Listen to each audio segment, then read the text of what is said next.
नमस्कार मित्रांनो, तर आज मी तुम्हाला दाखवणार आहे तिळाचे लाडू कसे बनवायचे.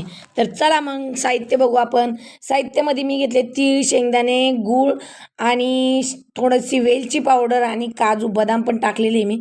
तर मी हे पहिले तीळ भाजून घेतले, शेंगदाणे भाजून घेतले, काजू बदाम पण चांगले भाजून घेतले आणि बघा मी आता वाटून घेते. चांगला मस्तपैकी बुराडा केला त्याचा. सगळं बारीक बारीक वाटून घेतलं. मग त्याच्यातमध्ये वेलची पावडर टाकली, मग गूळ टाकला पाक बनवायला. गुळाचा पाक बनवला आणि सगळा जो आपण मिक्सरला बुरंडा केला होता त्याचं सगळं आपण त्याच्यामध्ये टाकून कालून घेतला आणि एकत्र केला पूर्ण मस्तपैकी.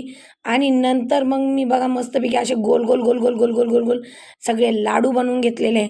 तर तुम्ही बघू शकता माझे कसे मस्तपैकी लाडू झालेले आहे.